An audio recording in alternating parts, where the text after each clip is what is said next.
All right, so you're probably about to sell a piece of raw vacant land. You might have inherited a piece of raw vacant land, and you're thinking about, how in the world do I avoid paying taxes on this property? Well, in this video, I'm gonna show you exactly how you can do a 1031 tax exchange on raw land.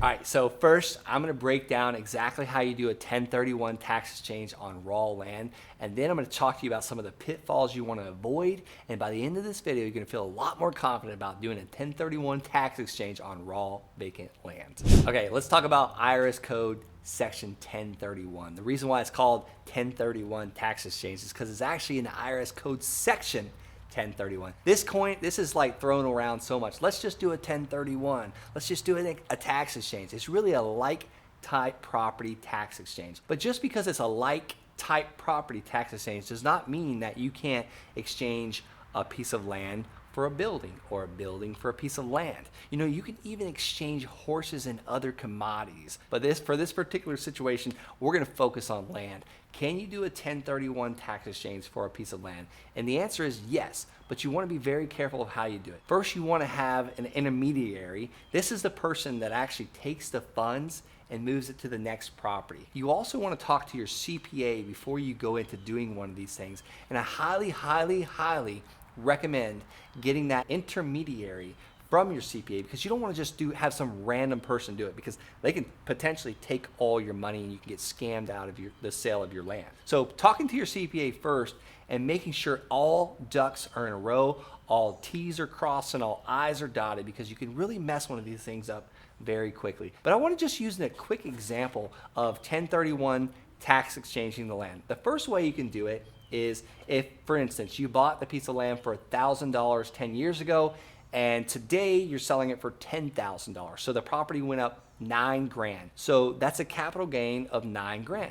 You know, technically it's capital gains after 1 year. And if you sell it before 1 year, it could be considered ordinary income, which is a little bit higher of a tax bracket. That's a whole nother video for another day, but you can also research that or Google that. But a lot of this, I want you to be kind of facilitating and coordinating with your CPA and asking, like, exactly what's the steps of this, because you know this could potentially cost you a lot of money in taxes if you were to mess it up. So let's go back to that example. That piece of land that you purchased for $1,000 and you're selling it for $10,000, that's a $9,000 gain.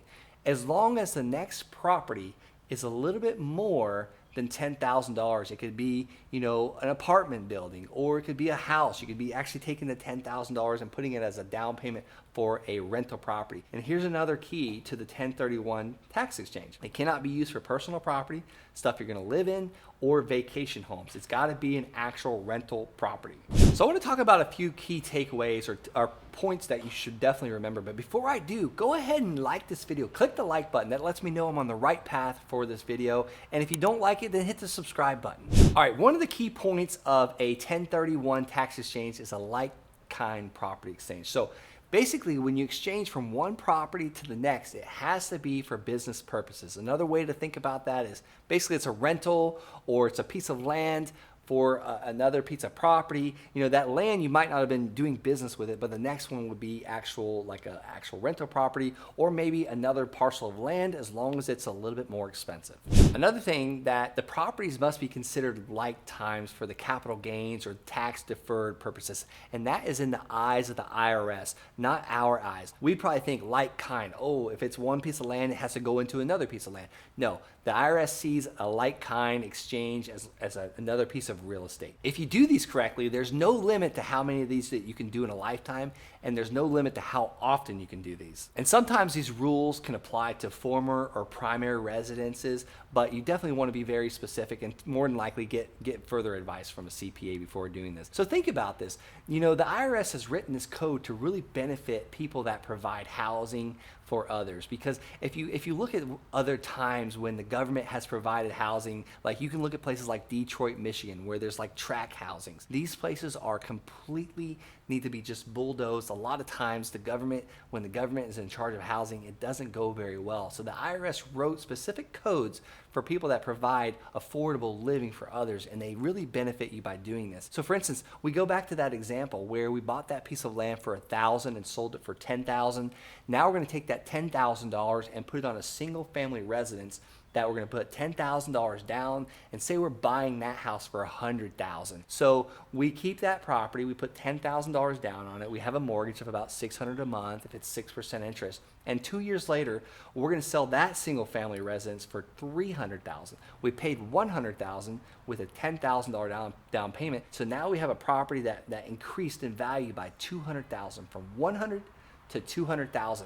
Now we're going to take that, from $100,000 to $300,000. So now we have a $200,000 gap, a $200,000 increase in profit. So now we're going to take that $200,000 profit and we're going to buy a duplex with that. And that $200,000 profit is going to be for a $2 million duplex. Just follow me with the math. It's only 10% down. So that $200,000 is going to pay for a $2 million duplex. And in 2 years, we're going to sell it for $3 million. Now there's a capital gain of an additional $1 million. So we could just keep trading and trading and trading up. Well, think about it. It all started with a $1,000 investment. And over a short period of, let's just say 15 years, we're now on a $2 million property. This is what the IRS tax code 1031 tax exchange or like-kind exchange allows us to do, and it all started with a piece of raw land that, yes, you can 1031 tax exchange. All right, another point I want to make is you can actually take an apartment complex or a strip mall, and you can also sell that and 1031 those funds directly into a piece of raw vacant land. So you can do the reverse opposite as well. I want to talk about a couple timelines. So when you're selling a property, that raw vacant piece of land, the unimproved land, you have 45 days to get 3 properties that you want to purchase with those funds on a list. And you got to get that list over to the actual, intermediary. So once you get that list over, and the next timeline you need to know about is the 180-day time frame. You have 180 days from the time you close on that first property to the time you close on the next property. That is 6 months time, and a lot of people think, oh, that's plenty of time.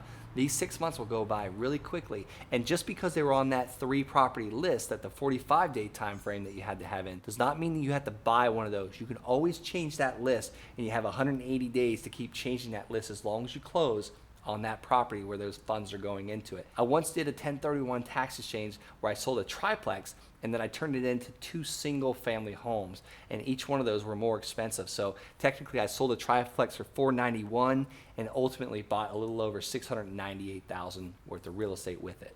All right, so hopefully you smash that subscribe button and also hit the like. Go ahead and check out the video also that I just did the other day, how to avoid paying taxes when selling land, for more information on avoiding taxes.